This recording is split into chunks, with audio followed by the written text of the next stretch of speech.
that way? Because I don't do this kind of thing. I don't know how. Which is why it's so exciting. Briley threw her arms up in celebration and grinned widely. Sarah remained deadpan, unable to tap into the excitement due to the looming dread that had been building since she'd extended her hotel stay. Briley dropped her arms and her smile, then stood and headed toward the copy machine down the hall, her narrow hips and slender legs moving like a Barbie doll in her pencil skirt. Briley was 23. She'd joined a sorority in college and spent her spring breaks in Fort Lauderdale. She was a natural blonde, and her own eyelashes looked like the ones Sarah had paid good money for last month. For the 1200th time, Sarah asked herself why she was taking advice from this girl. And yet, something about Briley's youthful optimism and YOLO, you only live once attitude, had rubbed off over the year they'd worked together.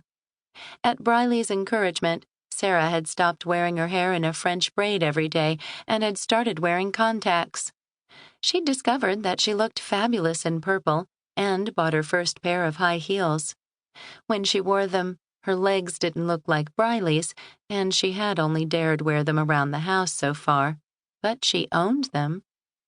Rose, her 6-year-old daughter, had found them in Sarah's closet one day and clomped around the house for hours, after which Sarah hid them so that they didn't end up in the toilet. Shoes tended to meet that fate more often than Sarah liked to admit. Toilet seat locks were effective only if you remembered to lock them after every single use. Sarah turned back to face her computer, and her eyes shifted to one of the photographs tacked to the cubicle wall. In it, Rose was smiling so big that her eyes were slits above her pudgy cheeks. She held a participation medal from her first Special Olympics race.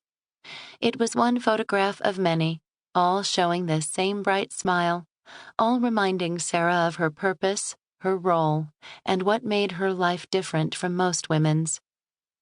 Briley came back to grab the master copy she'd forgotten, then headed back out of the cubicle as a confession bubbled up in Sarah's throat. I haven't told him about Rose. The clicks of Briley's heels stopped, then slowly backtracked until she poked her head around the cubicle wall. You haven't told him you have a daughter? Or you haven't told him about Rose? I haven't told him I have a daughter.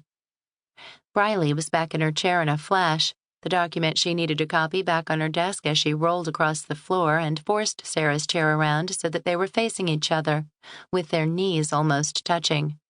She opened her mouth to say something, but paused, furrowing her eyebrows. And then, to Sarah's surprise, Briley smiled. That's actually rather perfect. It's horrible, Sarah said.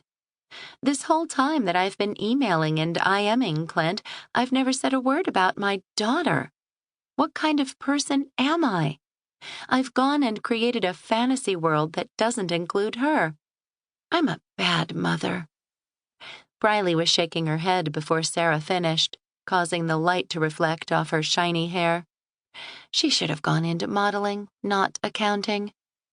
Relationships are built on trust and full disclosure, but this isn't a relationship.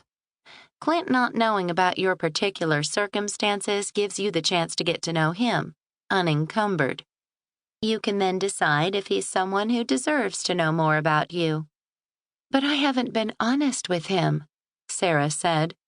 That's no way to start a relationship. It's not a relationship, Briley said, too loud for the office. She made a face and leaned in closer, lowering her voice. The goal is just to have fun for a few days. Briley patted Sarah's knee and stood again. She was beginning to sound frustrated.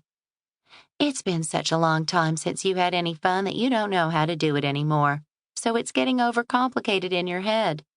Chill out and relax. It's going to be a great time, and if it feels right, you'll tell him about Rose. If he turns out to be Mr. Right, he'll be open to it. Briley left the cubicle again.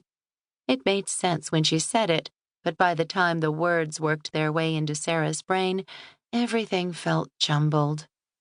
Sarah turned back to the computer, but saw the picture of Rose again.